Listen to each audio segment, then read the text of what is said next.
परम पूज्य गुरुदेव और वंदनीय माता जी की चरणों में कोटि कोटि प्रणाम। आप सभी को प्रणाम। गायत्री साधना निसफल नहीं जाती क्यों? आइए आज हम सभी जानते हैं पूज्य गुरुवर गायत्री महाविज्ञान में क्या लिखे हैं। गायत्री साधना का प्रभाव तत्काल होता है। उसका परिणाम देखने के लिए देर तक प्रतीक्षा नहीं करनी पड़ती। साधना आरंभ करते ही चित्त में सात्विकता, शांति, प्रफुल्लता, उत्साह एवं आशा का जागरण होता है। कोई व्यक्ति कितनी ही कठिनाई, परेशानी, असुविधा एवं संकट में पड़ा हुआ क्यों न हो, उसकी मानसिक चिंता, बेचैनी, घबराहट में तत्काल कमी होती है। जैसे दर्द करते हुए घाव के ऊपर शीतल मलहम लगा देने से तत्काल चैन पड़ता है और दर्द बंद हो जाता है, वैसे ही अनेक कठिनाइयों की पीड़ा के कारण दुखी हृदय पर गायत्री साधना की मरहम ऐसी शीतल एवं शांतिदायक प्रतीत होती है कि बहुत से मानसिक बोझ में तत्काल हल्के हो जाते हैं। साधक को ऐसा लगता है कि वह चिरकाल से बिछड़ा हुआ फिरते रहने के बाद अपनी सगी माँ से मिला हो।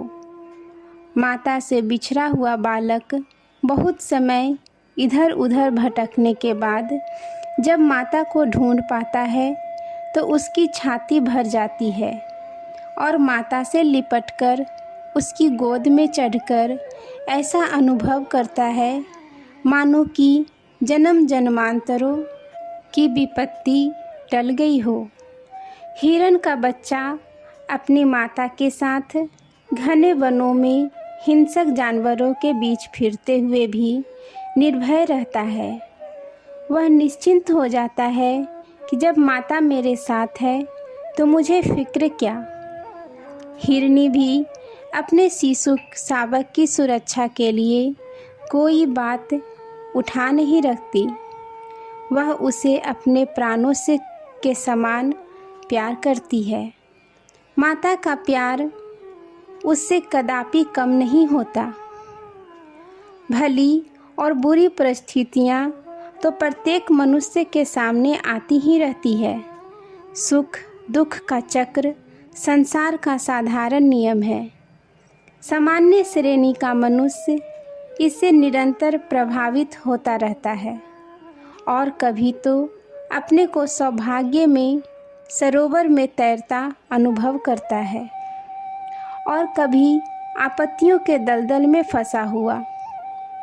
पर जिस व्यक्ति ने गायत्री उपासना करके मन को संयत रखना सीख लिया है और यह विश्वास दृढ़ कर लिया है कि सन्मार्ग पर चलने वालों की वह महाशक्ति अवश्य सहायता और रक्षा करती है, वह कभी विपरीत परिस्थितियों में व्याकुल नहीं हो सकता। वह प्रत्येक दशा में शांत चित्त रहता हुआ गायत्री माता की अनुकंपा पर भरोसा रखकर प्रयत्नशील रहता है और शीघ्र ही विपत्तियों से छुटकारा पा जाता है।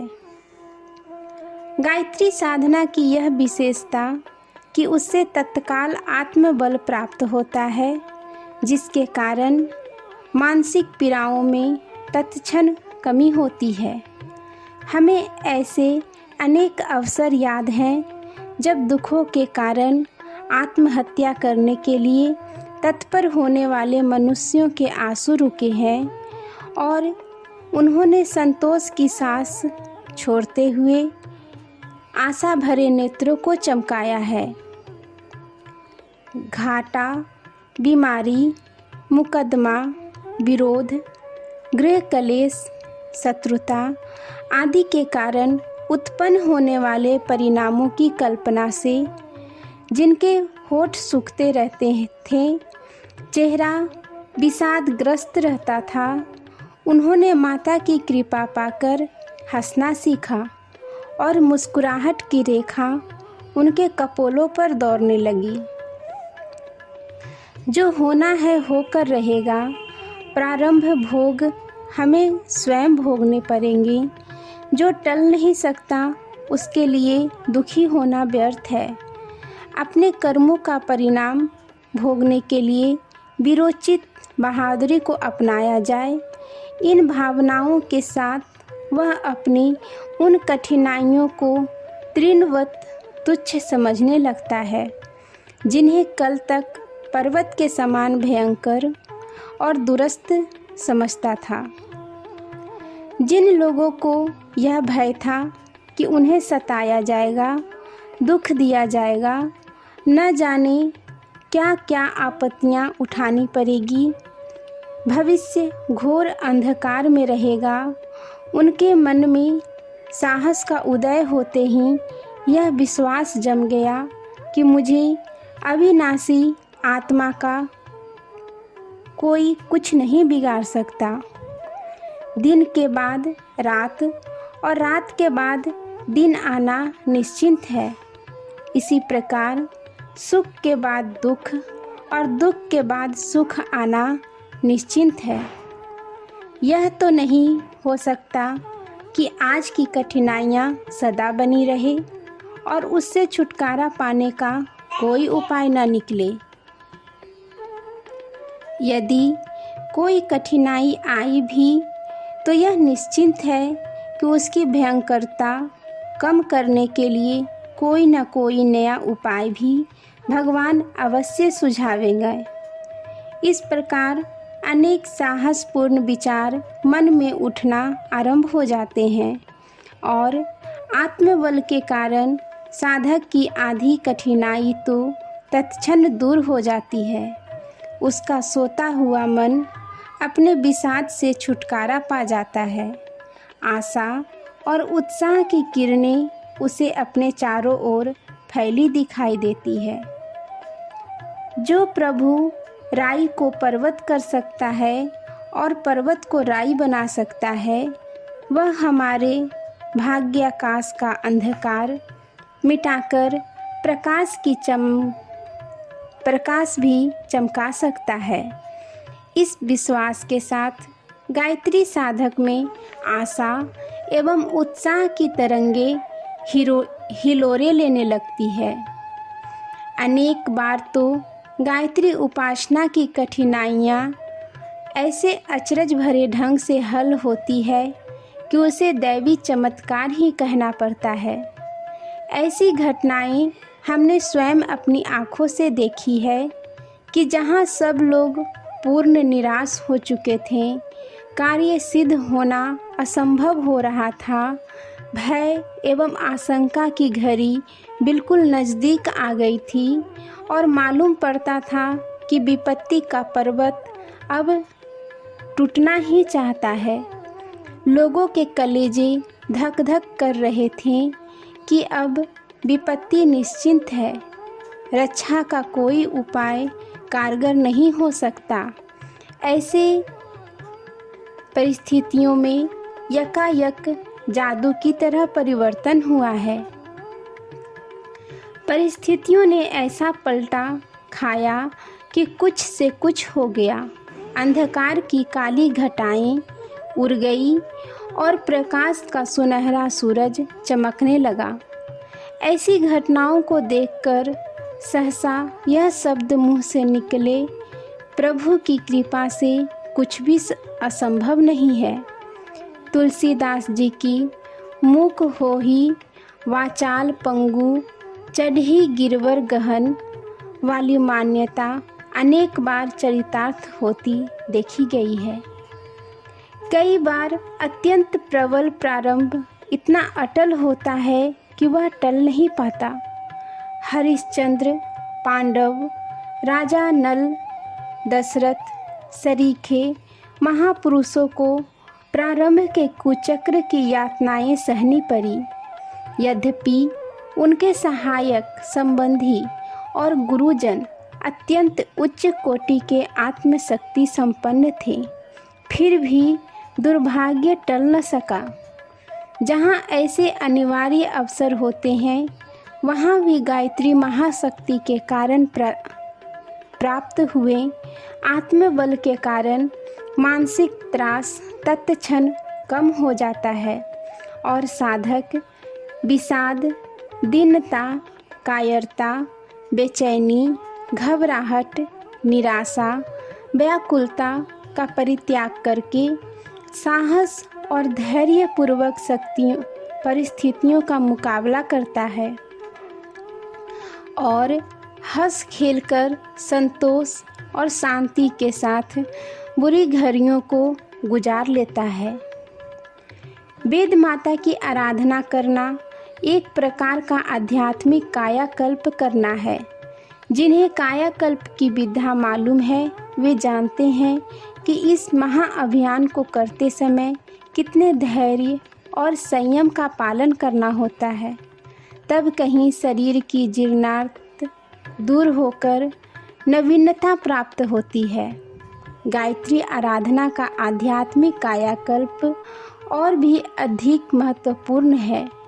उसके लाभ केवल शरीर तक ही सीमित नहीं, वरन शरीर, मस्तिष्क, चित्त, स्वभाव, दृष्टिकोण सभी का नव निर्माण होता है और स्वास्थ्य, मनोबल एवं सांसारिक सुख सौभाग्यों की वृद्धि होती है। ऐसे असाधारण महत्व के अभियान में समुचित श्रद्धा, सावधानी, रुचि एवं तत्परता रखनी पड़े तो इसे कोई बड़ी बात न समझना चाहिए। केवल शरीर को पहलवानी के योग्य बनाने में काफ़ी समय तक धैर्यपूर्वक व्यायाम करते रहना पड़ता है। दंड बैठक, कुश्ती आदि के कष्ट साध्य कर्मकांड करने होते हैं। दूध, घी, मेवा, बादाम आदि में काफ़ी खर्च होता है, तब जाकर पहलवान बना जा सकता है। क्या आध्यात्मिक कायाकल्प करना पहलवान बनने से भी कम महत्व का है? बीए की उपाधि या एमए या किसी भी शैक्षणिक उपाधि लेने वाले जानते हैं कि उन्होंने कितना धन, समय, श्रम और अध्यवसाय लगाकर उस उपाधि पत्र को प्राप्त कर पाया है। गायत्री की सिद्धि प्राप्त करने में यदि पहलवान या ग्रेजुएट के समान प्रयत्न करना पड़ा तो कोई घाटे की बात नहीं है। प्राचीन काल में हमारे पूर्वजों ने जो आश्चर्यजनक सिद्धियां प्राप्त की थी उन्होंने समुचित मूल्य चुकाया था। हर एक लाभ की उचित कीमत देनी होती है।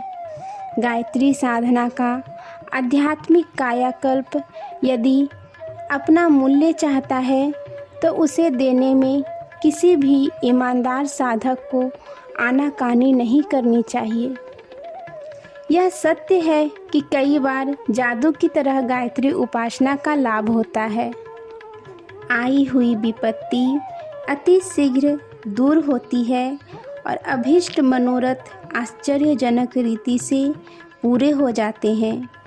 पर कई बार ऐसा नहीं होता कि अकाट्य प्रारंभ भोग न टल सके और अभीष्ट मनोरथ पूरा न हो। राजा हरिश्चंद्र, नल, पांडव, राम, मोरध्वज जैसे महापुरुषों को होनहार भवितव्यता का शिकार होना पड़ा था। इसलिए सकाम उपासना की अपेक्षा निष्काम उपासना ही श्रेष्ठ है। गीता में भगवान श्री कृष्ण ने निष्काम कर्म योग का ही उपदेश दिया है। यह साधना कभी निष्फल नहीं जाती, उसका तो परिणाम मिलेगा ही, पर हम अल्पज्ञ होने के कारण अपना प्रारब्ध और वास्तविक हित नहीं समझते। माता सर्वज्ञ होने से सब समझती है और वह वही फल देती है जिनमें हमारा वास्तविक लाभ होता है। साधना काल में एक ही कार्य हो सकता है, या तो मन भक्ति में तन्मय रहे या कामनाओं की मन मोदक खाता रहे। मन मोदकों में उलझे रहने से भक्ति नहीं रह पाती, फलस्वरूप अभीष्ट लाभ नहीं हो पाता। कोई युवक किसी दूसरे युवक को कुश्ती में पछाड़ने के लिए व्यायाम और पौष्टिक भोजन द्वारा शरीर को सुदृढ़ बनाने की उत्साहपूर्वक तैयारी करता है। पूरी तैयारी के बाद भी कदाचित वह कुश्ती पछाड़ने में असफल रहता है, तो ऐसा नहीं समझना चाहिए कि उसकी तैयारी निरर्थक चली गई। वह तो अपना लाभ दिखाएगी ही। शरीर में सुदृढ़ता, चेहरे की कांति, अंगों की सुडौलता, फेफड़ों की मजबूती, बलवीर की अधिकता, निरोगिता, दीर्घ जीवन, कार्य क्षमता, बलवान संतान आदि अनेक लाभ उसे बढ़ी हुई तंदुरुस्ती से होकर रहेंगे। कुश्ती की सफलता से वंचित रहना परा यह ठीक है, पर शरीर को बल वृद्धि द्वारा प्राप्त होने वाले अन्य लाभों से उसे कोई वंचित नहीं कर सकता। गायत्री साधक अपने काम्य प्रयोजन में सफल नहीं हो सके तो भी उसे अन्य अनेक मार्गों से ऐसे लाभ मिलेंगे जिनकी आशा बिना साधना किए नहीं की जा सकती। बालक चीज़ें मांगता है पर माता उसे वह चीज़ें नहीं देती। रोगी की सब मांगे बुद्धिमान वैद्य या परिचर्या करने वाले पूरी नहीं करते। ईश्वर की सर्वज्ञता की तुलना में मनुष्य बालक या रोगी के समान ही है। जिन अनेकों कामनाओं को हम नित्य करते हैं, उनमें से कोई हमारे लिए वास्तविक लाभ और कौन हानि करने वाली है, इसे सर्वज्ञ माता ही अच्छी तरह समझती है। जिसे उसकी भक्त वत्सलता पर सच्चा विश्वास है, उसे कामनाओं को पूरा करने की बात उसी पर छोड़ देनी चाहिए और अपना सारा मनोयोग साधना पर लगा देना चाहिए। जयपुर के महाराज राम सिंह एक बार शिकार खेलते हुए रास्ता भूलकर एक निर्जन वन में भटक गए थे। वहाँ एक अपरिचित वनवासी ने उनका उदार आतिथ्य किया। उसकी रूखी सूखी रोटी का महाराज ने कुछ दिन बाद विपुल धन राशि के रूप में बदला। यदि उस वनवासी ने अपनी रोटी की कीमत उसी वक्त मांग ली होती तो वह राजा का प्रतिभाजन नहीं बन सकता। सकाम साधना करने वाले मतलबी भक्तों की अपेक्षा माता को भक्तों की श्रद्धा अधिक प्रिय लगती है। वह उसका प्रतिफल देने में अधिक उदारता दिखाती है। हमारा दीर्घकालीन अनुभव है कि कभी किसी की गायत्री साधना निसफल नहीं जाती, न उल्टा परिणाम ही होता है। आवश्यकता केवल इस बात की है कि हम धैर्य, स्थिरता, विवेक और मनोयोग पूर्वक कदम बढ़ाएं। उस मार्ग में छछोरेपन से नहीं, सुदृढ़ आयोजन से ही लाभ होता है। इस दिशा में किया हुआ सच्चा पुरुषार्थ अन्य किसी भी पुरुषार्थ से अधिक लाभदायक सिद्ध होता है। गायत्री साधना में जितना समय, श्रम, धन और मनोयोग लगता है, सांसारिक दृष्टि से वह उस सब का जो मूल्य है वह कई गुना होकर साधक के पास निश्चिंत रूप से लौट आता है। आज के लिए यहीं तक। आप सभी को धन्यवाद। जय मां गायत्री।